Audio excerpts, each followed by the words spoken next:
Bismillahirrahmanirrahim. Assalamualaikum warahmatullahi wabarakatuh. Alhamdulillahirabbil alamin wassalatu wassalamu ala asyrofil anbiya'i wal mursalin wa ala alihi washabihi wasallam. Syukur alhamdulillah, marilah sama-sama kita panjatkan kehadirat Allah Subhanahu wa taala yang mana pada hari ini kita masih diberikan kesehatan dan keselamatan sehingga kita dapat berkumpul di ruang ini dalam rangka diseminasi budaya positif modul 1.4 oleh CGP di SD 18 Bekalan oleh Ibu Yusnaini Ibu Minasti Guru SPAD SPD. Nah, di sini yang saya hormati Bapak Kepala Sekolah atau yang mewakilinya, yang saya hormati Bapak Ibu Guru SD Negeri 18 Bekalan.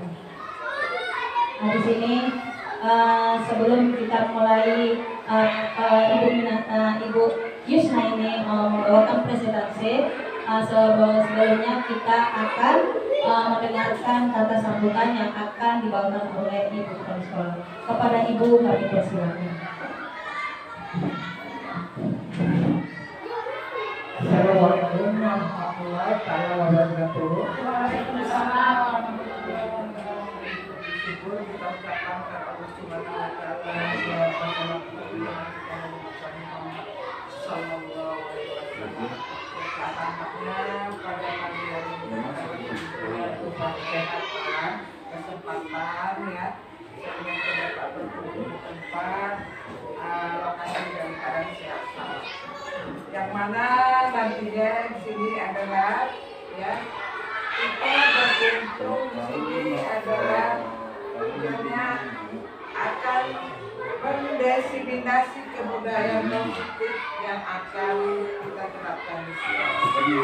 Nanti di sininya kita berkumpul agar bagaimana kita bisa memahami hal-hal yang positif yang nantinya akan aksi nyatakan di sekolah kita ini. Andai kata ada ibu yang mau bertanya, tanya, ya. Mungkin hanya itu yang dapat saya sampaikan. Mudah-mudahan nanti acara kita ini dapat berjalan sukses, lancar. Dengan bismillah saya buka diseminasi budaya positif di sekolah. Terima kasih. Saya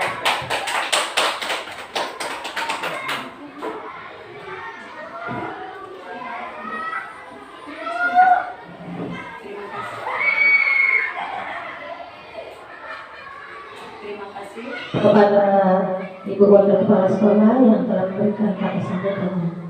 Nah, baiklah, sebelum kita memulai, Ibu Isna ini untuk mempresentasikan, marilah kita berdoa semoga acara kita nanti sampai dalam ke depan mendapatkan kelancaran dan dapat ridho dari Allah. Astaghfirullahaladzim, Astaghfirullahaladzim, Astaghfirullahaladzim, alladzi la ilaha illa huwal hayyul qayyum wa atubu ilaihi. A'udzu billahi minasyaitonir rajim. Bismillahirrahmanirrahim. Alhamdulillahirabbil alamin. Wassalatu wassalamu ala asyrofil anbiya'i wal mursalin wa ala alihi wa sahbihi rasulillahi ajma'in. Allahumma shalli ala sayyidina Muhammad wa ala ali sayyidina Muhammad. Allahumma ighfirli wa liwalidayya warhamhuma kama rabbayani shaghira wa li jami'il muslimina wal muslimat wal mu'minina wal mu'minat al-ahya'i minhum wal amwat bi rahmatika ya arhamar rahimin. Allahumma inna nas'aluka ridhaka wal jannah wa na'udzubika min sakhatika wan nar. Allahumma inna nas'aluka salamatan fid dinina wa 'afiyatan fil jasadina wa ziyadatan fil ilmina wa barakatan fil rizqina wa barakatan qabla al-maut wa rahmatan indal maut wa maghfiratan ba'da al-maut. Allahumma hawwin 'alaina fi sakaratil maut wa najatan minan nar wa 'afa ila hisab. Rabbana la tuzigh qulubana ba'da idh hadaytana wa hab lana min ladunka rahmatan innaka antal wahhab. Ya Allah, ya Rahman, ya Rahim, ya Ghafur, ya Syakur. Ya Allah, hari ini teman kami CGP Angkatan 11 di SD Negeri 18 Bekalan, ya Allah, akan mempresentasikan modul 1.4 budaya positif, ya Allah. Ya Allah, sukseskanlah acara kami. Ya Allah, sukseskanlah kami dalam menerapkan budaya positif di sekolah kami ya Allah. Rabbana taqabbal minna du'a innaka antas samiul alim wa tub 'alaina innaka antat tawwabur rahim. Rabbana zalamna anfusana wa illam taghfir lana wa tarhamna lanakunanna minal khasirin. Rabbana atina fid dunya hasanah wa fil akhirati hasanah wa qina adzabannar. Subhana rabbika rabbil izzati amma yasifun wa salamun 'alal mursalin walhamdulillahi rabbil alamin. Baiklah, ini kita tembaknya acara presentasi oleh Ibu Yusnaini. Kepada Ibu Yusnaini kami persilahkan.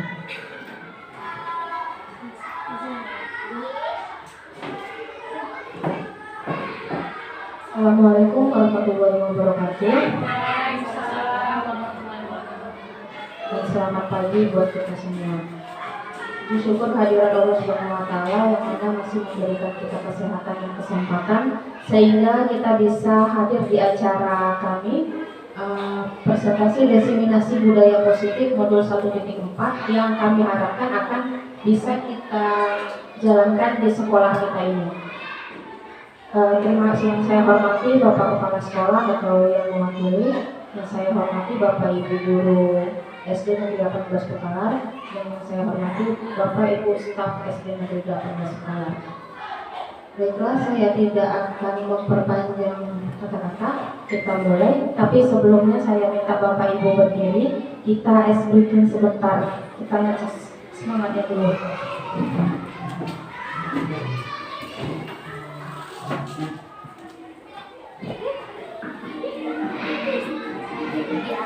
Agak cepat.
Agak capek mungkin untuk yang Semangat.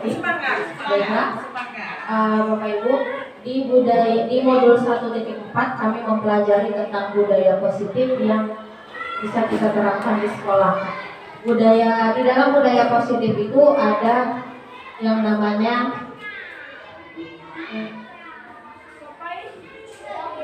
ini tujuan pembelajaran kita hari ini, yaitu untuk berbagi praktik baik bagi diseminasi budaya positif di sekolah. Nah, sebelumnya apa sih itu budaya positif dan bagaimana contoh dari budaya positif? Ada yang tahu apa budaya positif? Mungkin Bu Egi, budaya positif itu apa? Bu Yuni? Terima kasih. Menurut saya budaya positif itu adalah segala sesuatu hal-hal yang mengarah ke arah kebaikan. Terima kasih. Ada lagi?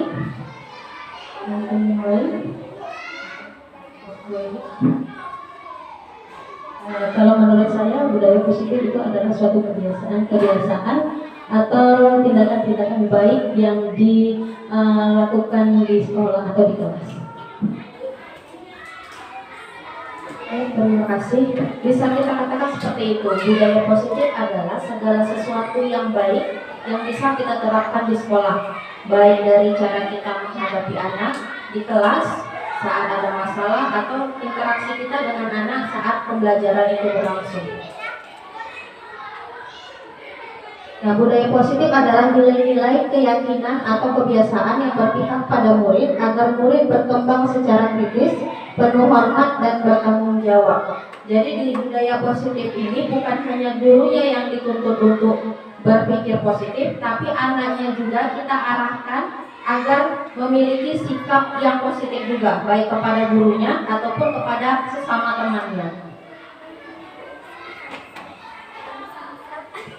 Nah, di budaya positif ini kita meliputi tentang perubahan paradigma stimulus, yang kedua konsep disiplin positif, ada keyakinan kelas, yang keempat pemenuhan 5 dasar kebutuhan manusia, yang kelima ada 5 posisi kontrol, dan yang terakhir ada segitiga restitusi.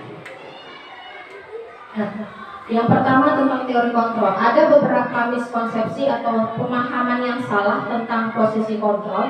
Bukan anaknya yang kita kontrol, tapi kita mengarahkannya atau menuntunnya untuk menjadi lebih baik. Bukan kita yang guru yang seperti mainan anak yang kita putar baru dia berjalan, tidak seperti itu. Tapi kita mengarahkan dia agar tidak salah dalam memaknai kalimat positif yang dia terima dari gurunya untuk disampaikan kepada temannya. Nah, ini pengertian disiplin positif teori kontrol berdasarkan Dr. William Glasser dalam kontrol teori untuk meluruskan beberapa miskonsepsi tentang teori kontrol. Yang pertama, ilusi guru mengontrol murid. Pada dasarnya kita tidak dapat memaksa murid untuk berbuat sesuatu jikalau murid tersebut memilih untuk tidak melakukannya. Walaupun tampaknya kita sedang mengontrol perilaku murid tersebut. Hal ini karena murid tersebut sedang mengizinkan dirinya dikontrol. Saat itu, bentuk kontrol guru menjadi kebutuhan dasar yang dipilih murid tersebut. Teori kontrol menyatakan bahwa semua perilaku memiliki tujuan bahkan terhadap perilaku yang tidak disukai. Jadi bukan kita yang dengan otoriter, kamu harus seperti ini, tidak. Kita hanya memberi contoh yang baik dan dengan harapan itu yang akan diikuti oleh anak murid kita. Ada yang terakhir, ilusi bahwa orang dewasa memiliki hak untuk memaksa. Itu tidak boleh, itu salah. Bukan karena bunyinya kontrol berarti kita harus memaksa dia seperti apa yang kita mau, tidak. Kita hanya mengontrol dia untuk meluruskan jalannya agar tidak salah dalam pemilihan sesuatu hal apapun yang akan terjadi di hidupnya. Nah, yang pertama itu disiplin positif. Disiplin positif adalah sesuatu yang dilakukan seseorang pada orang lain untuk mendapatkan kepatuhan. Kemudian, yang dimaksud dengan disiplin positif adalah pendekatan untuk mendidik murid yang bertujuan untuk membentuk kontrol diri dan meningkatkan kepercayaan diri sehingga mereka bisa berperilaku dengan berpedoman kepada nilai-nilai kebajikan universal seperti sifat positif manusia, yang merupakan tujuan mulia yang ingin dicapai oleh setiap individu terlepas dari suku bangsa, bahasa, agama maupun latar belakang. Nah, disiplin positif ini nanti akan ada kaitannya dengan keyakinan kelas yang akan kita bahas selanjutnya. Kita selama ini membuat keyakinan kelas, mungkin kita yang membuat, tapi tidak seperti itu seharusnya. Keyakinan kelas itu harus kita buat secara bersama dengan anak dan dengan kesepakatan anak. Tapi kata-katanya boleh kita rubah menjadi kata-kata yang lebih positif lagi. Misalnya ada kata-kata jangan, itu di kesepakatan kelas itu tidak boleh. Jangan buang sampah sembarangan, itu tidak boleh. Kita ganti dengan buanglah sampah di tempatnya, itu akan lebih bagus dan lebih positif. Kalau jangan, nanti anak malah ngikut ke jangannya. Nah, jangannya itu jadi hilang, malah buanglah sampah gitu aja.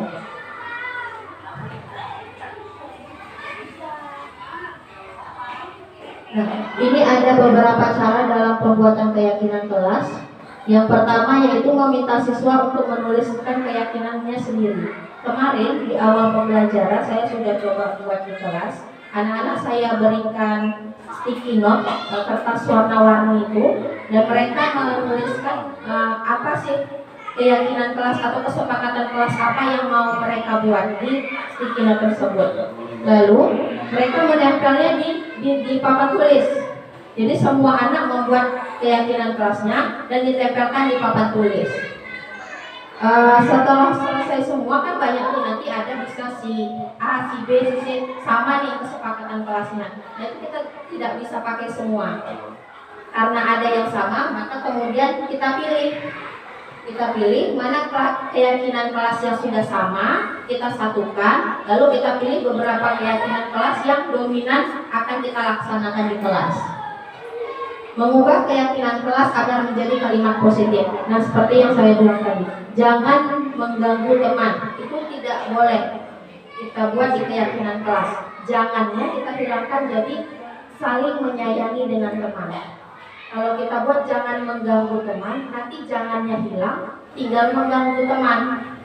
Makanya mereka, anak-anak itu sering aturan dibuat untuk dilanggar. Ada kita seperti itu. Makanya kita harus mengubah kalimat-kalimat yang sudah dibuat anak tadi menjadi kalimat positif dengan menghilangkan kata-kata negatifnya. Seperti jangan, tidak boleh, itu tidak bisa kita pakai untuk kesepakatan di kelas. Yang terakhir menyepakati keyakinan di kelas. Setelah kita satukan nih dari si A, si B, si C itu sama, kita satukan jadi satu. Dari yang sama-sama kita jadikan satu menjadi satu. Kita tulis secara berurutan di papan tulis bisa atau kita bacakan bisa. Nah, dari sekian banyak itu kita sepakati mana nih yang lebih dominan yang harus kita buat di sekolah, yang harus kita terapkan di kelas kita. Biasanya kan mendengarkan saat guru menjelaskan, tidak makan di dalam kelas, tidak ribut. Nah, ini tidaknya juga tidak boleh. Berarti tertib saat mendengarkan guru berbicara. Menjaga kebersihan kelas. Kalimat positif dari jangan membuang sampah sembarangan. Menyayangi sesama teman. Kalimat positif dari tidak boleh mengganggu teman.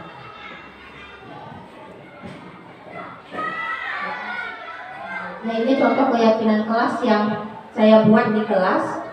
Yang pertama, kehadiran dan keterlambatan. Datanglah ke kelas tepat waktu setiap hari. Jika kamu terlambat, laporkan ke guru dengan sopan. Nah, setiap hari kan kita ada anak yang piket. Nanti anak yang piket itu akan membuat catatan di kelas. Dia siapa aja yang terlambat, siapa aja yang tidak datang, mereka yang akan laporkan ke guru. Lalu menjaga kebersihan dan kerapian, peralatan sekolah, seragam sekolah, gadget atau teknologi, disiplin dalam mengerjakan, partisipasi dalam kerjasama, tugas dan PR. Jadi tidak harus seperti ini, bisa hanya berurutan Bapak Ibu buat di kelas, bisa seperti ini.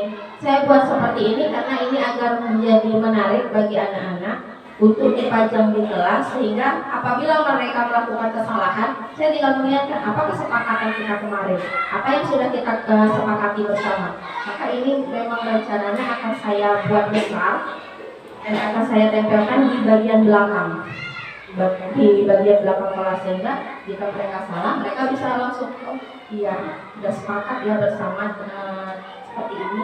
Oh iya, saat bertanya harus mengangkat tangan. Oh iya, tidak boleh mengganggu teman, harus disiplin dan sebagainya.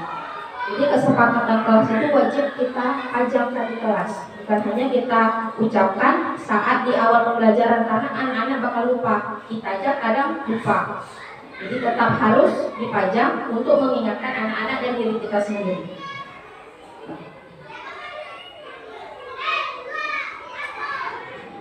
Nah, ada 5 kebutuhan dasar manusia. Yang pertama, bertahan hidup, kasih sayang, kebebasan, kesenangan, dan penguasaan. Bertahan hidup di sini maksudnya mereka bisa beradaptasi dengan lingkungannya. Kan lingkungan sekolah dengan lingkungan di rumah itu berbeda. Jadi Kemampuan bertahan hidup mereka di sekolah itu kita gurulah yang mengajarkan bagaimana cara mereka bisa beradaptasi dengan lingkungan sekolah. Baik cara kita mengajarkan mereka berteman dengan temannya, saling menyayangi dengan gurunya, dengan temannya, kakak kelasnya atau adik kelasnya. Kasih sayang hampir sama dengan bertahan hidup.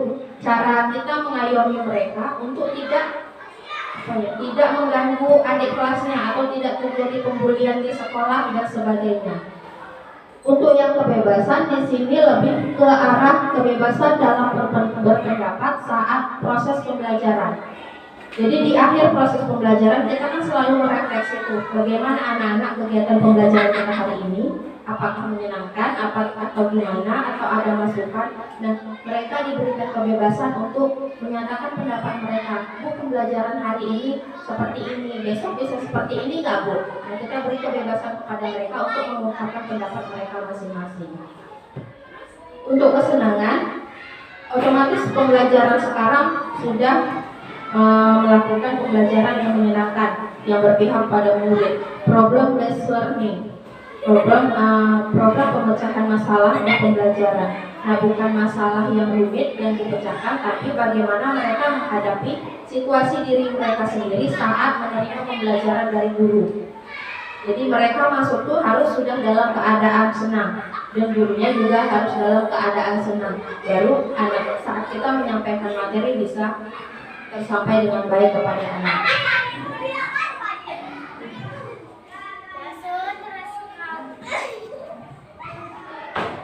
Yang kelima ada penguasaan. Di penguasaan ini bagaimana cara kita menghadapi anak tidak hanya di dalam kelas kita tapi juga di luar kelas. Kadang sering terjadi masalah itu saat jam istirahat. Yang anak berantem, anak saling memukul, anak melakukan meminta uang dari adiknya atau gimana, itu terjadi di jam istirahat.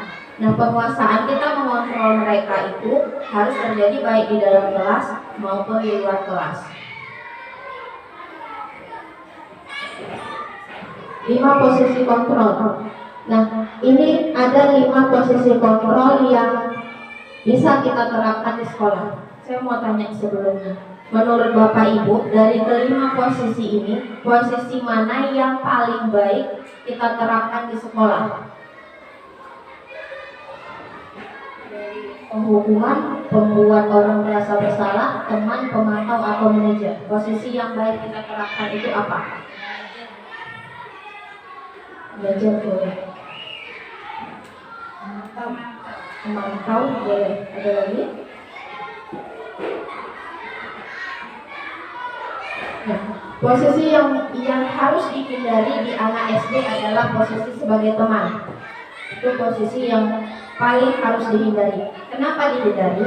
Apabila anak menganggap kita sebagai teman, mereka akan ada rasa ketergantungan. Jadi apabila kita tidak datang, mereka tidak akan mau belajar dengan guru lain. Mereka tidak akan hormat juga dengan guru lain. Apabila kita menerapkan posisi sebagai teman, anak itu akan berpatokan pada kita aja. Dengan guru lain itu nggak mau disuruh guru lain. Misalnya operasi semut nggak mau di gurunya masuk ke dalam kelas, dia juga tidak mendengarkan. Itu kelemahan dari posisi sebagai teman. Membuat orang merasa bersalah juga tidak dibenarkan untuk di SD, karena itu akan menjatuhkan mental bagi anak-anak yang kita kamu salah, walaupun cara kita ngomong itu sudah benar. Tapi dengan kita memberitahu mereka salah di depan temannya, itu akan menjatuhkan mentalnya. Apalagi penghukum itu sama sekali tidak disarankan oleh Ki Hajar Dewantara, karena posisi penghukum ini biasanya terjadi di luar lingkungan sekolah, di lingkungan umum, bukan di lingkungan sekolah. Pemantau bisa kita terapkan di SD, tapi tidak bisa sepenuhnya, karena anak tetap harus kita bimbing. Maka posisi yang baik itu adalah manajer, di mana kita bantu dia menyelesaikan masalah, kita luruskan. Membantu bukan berarti kamu kenapa seperti ini, kamu apa, jangan langsung kita kasih solusinya, tapi kita bertanya dulu, kenapa kamu bisa memukul dia, apa alasannya. Seandainya dari bilang dia tadi begini Bu, dia mukanya jelek Bu, dia suka ambil makanan saya Bu, jangan langsung kita bilang besok kamu tidak boleh seperti itu ya, itu enggak. Tapi kita balik lagi bertanya, jadi kamu maunya seperti apa? Nanti dia akan menjawab, saya Bu maunya dia nggak boleh minta makanan saya. Nah, baru kita kasih solusinya. Setelah kamu bilang seperti itu, kamu juga harus minta maaf, karena kamu juga salah. Nggak bisa kita sampaikan seperti itu.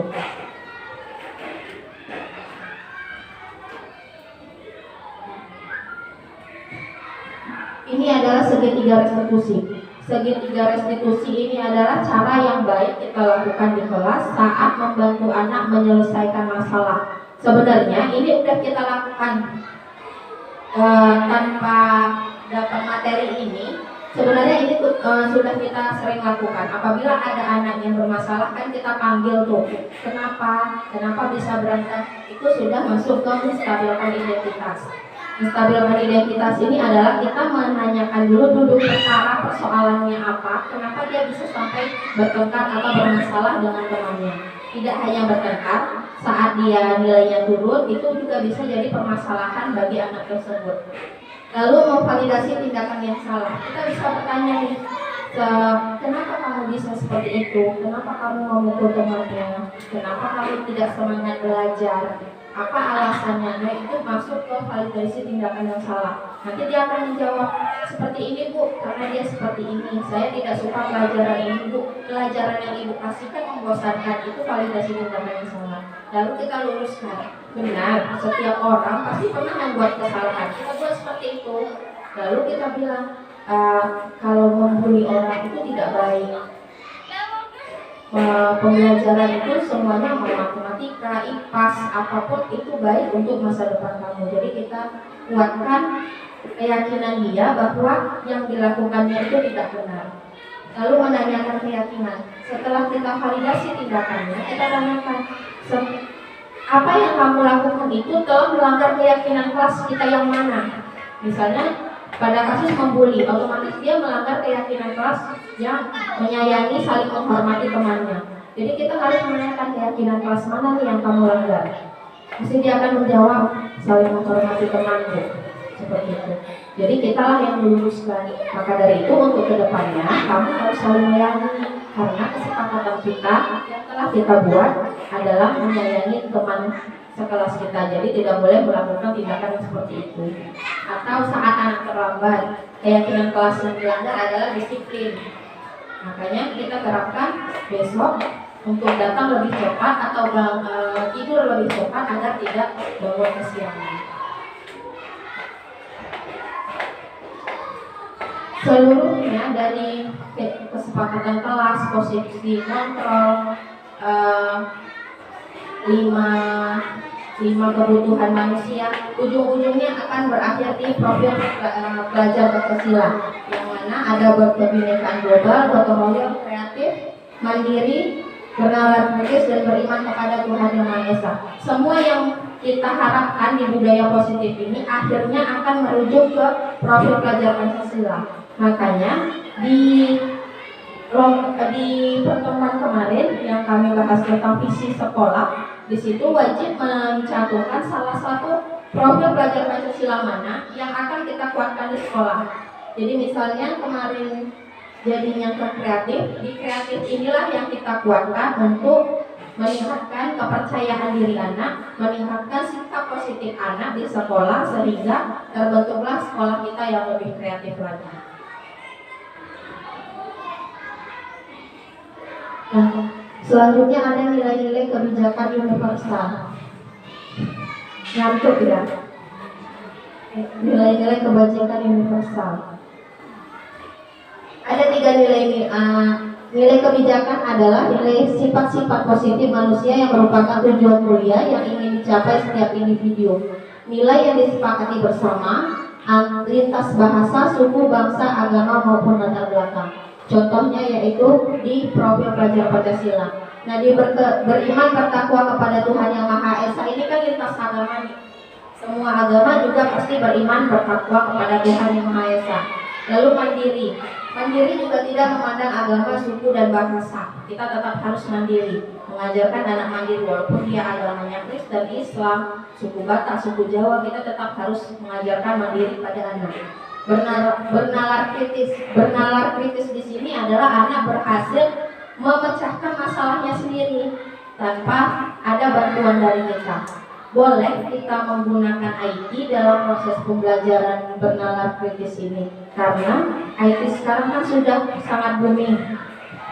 Jadi kita manfaatkan IT yang ada dengan bimbingan orang tua agar mereka bisa memecahkan masalah mereka sendiri. Yang keempat, berkebinekaan global. Berkebinekaan global maksudnya tetap menjunjung sikap positif walaupun berbeda-beda di kita. Kita ini kan nggak semua orang Jawa, nggak semua orang Batak, nggak semua orang Melayu, nggak semua orang Minang. Jadi harus tetap menjadi satu agar menjadi satu kesatuan yang utuh. SD Negeri 18 Bekalan.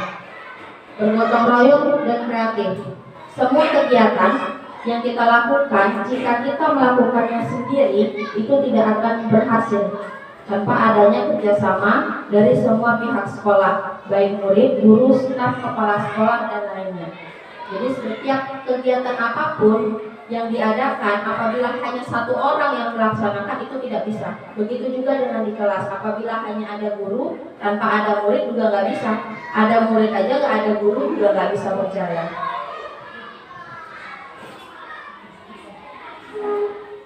Nah, menurut Ki Hajar Dewantara, merdeka itu artinya tidak hanya terlepas dari pemerintah, tapi juga jatah buat pemerintah diri sendiri. Kita boleh bebas dari perintah, tapi harus tetap mengontrol diri sendiri. Bukan orang yang mengontrol kita, tapi kitalah yang mengontrol diri kita sendiri untuk berbuat lebih baik. Seandainya kita menghadapi satu masalah, kita tidak akan melarikan diri dari masalah tersebut, tapi harus bertanya. Boleh kita bertanya dengan yang lebih tua, dengan kepala sekolah atau yang lebih senior, untuk gimana ya Bapak Ibu, saya ada masalah ini, pemasaran bisa dibantu nggak seperti ini. Jadi kita bisa mencari solusi bersama.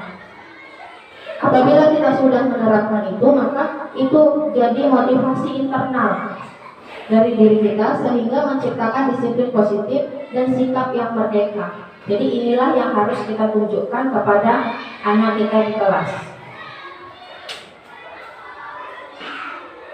Habis, terima kasih. Demikianlah ada pada Bapak Ibu. Ada yang ingin bertanya, saya silakan. Saya buka sesinya. Assalamualaikum warahmatullahi wabarakatuh. Waalaikumsalam warahmatullahi wabarakatuh. Nama saya Nurwilis, guru kelas 4B. Yang ingin saya tanyakan di sini yaitu mengenai keyakinan kelas. Bagaimana cara membuat keyakinan kelas? Mohon jawabannya.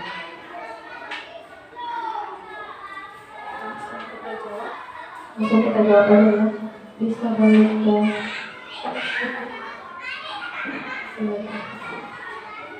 satu lagi.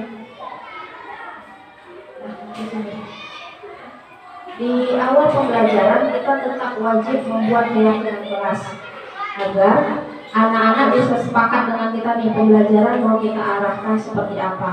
Nah, sedikit kalau di kelas kemarin saya bagikan kertas-kertas kecil yang warna-warni, sticky note, lalu saya bagikan ke setiap murid. Nah, saya minta kepada murid tersebut, ini bagaimana keyakinan kelasnya.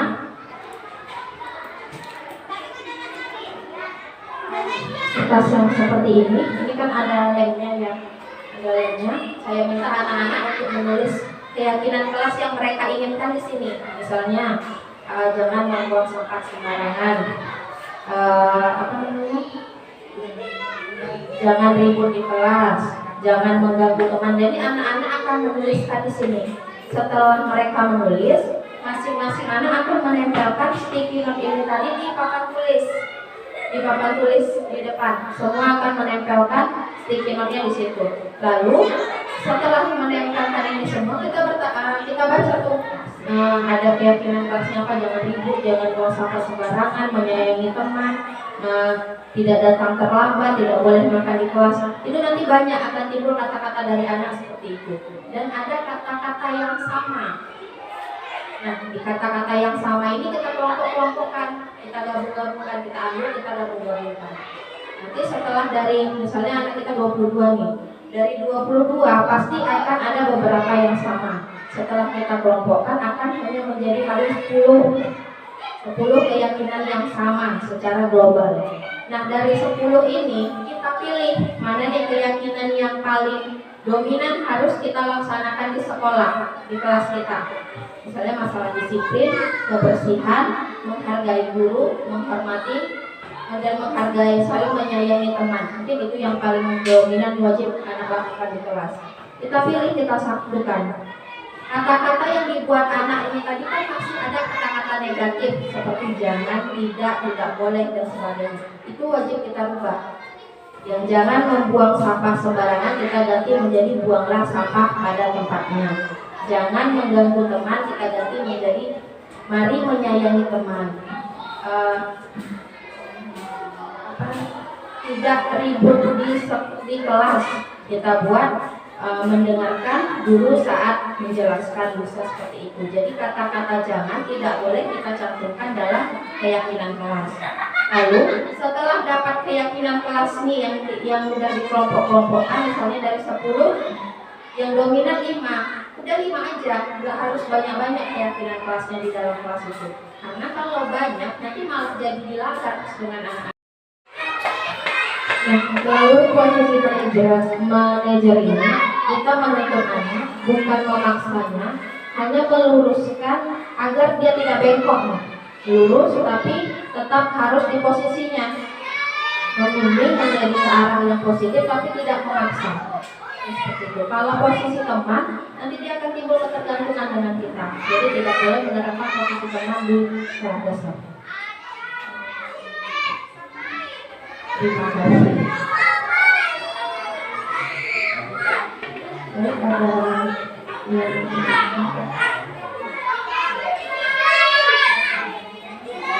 ada yang bertanya atau tidak? Mungkin sampai sini saja saya akhiri dengan wabillahi taufiq wal hidayah. Assalamualaikum warahmatullahi wabarakatuh.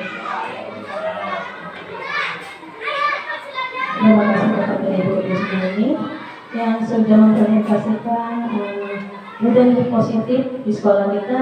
Kita berharap mudah-mudahan rancangan kita ini dapat kita terapkan di sekolah kita agar di sekolah kita ini lebih baik lagi dan anak-anak memiliki keyakinan kelas dan diterapkan menjadi budaya positif, kebiasaan positif, dan kita lakukan di seluruh sekolah atau di kelas semua. Nah, di sini pastinya kita akan membutuhkan kolaborasi atau kerjasama kita semua guru di SD 18 Bekayan. Dan saya sebagai moderator mohon maaf dan undur diri jika ada kesalahan. Sekali lagi kami mohon maaf. Saya sudah dengan wabillahi taufiq wal hidayah. Wassalamualaikum warahmatullahi wabarakatuh.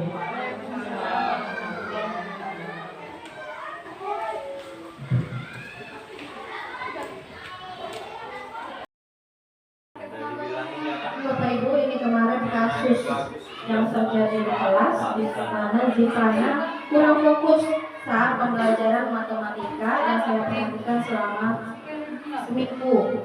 Jadi berpengaruh sama nilai hariannya. Nah, ini kegiatan restitusi yang saya jalankan. Di awal saya menanyakan alasannya. Cara menstabilkan identitas itu saya menanyakan kenapa sih dia jadi tidak semangat belajar, hal apa yang membuat dia seperti itu, dan ternyata dia jawab bahwa dia bosan dan tidak suka dengan angka-angka yang banyak di matematika itu. Makanya dia jadi tidak semangat dengan pembelajaran matematika itu. Lalu saya tanya, keyakinan kelas apa nih yang sudah Zifana langgar dari sikap Zifana yang seperti ini? Dia menjawab disiplin kelas, tidak menghargai guru. Saya bilang itu benar, karena dengan kamu malas belajar berarti kamu tidak menghargai bapak ibu guru siapapun yang ada di depan ini.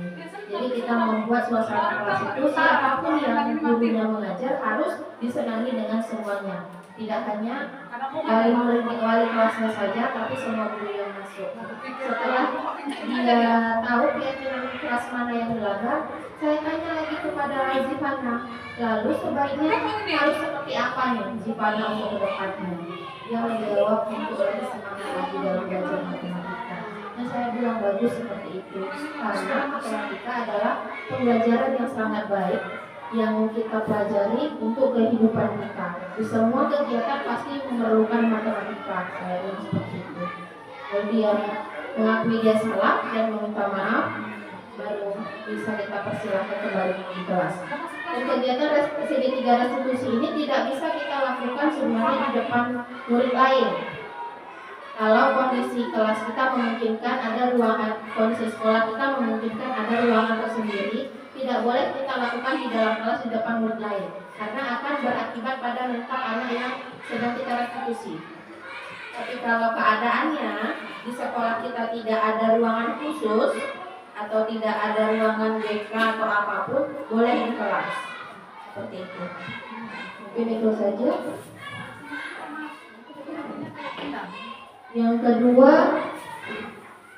kasusnya Rifki saat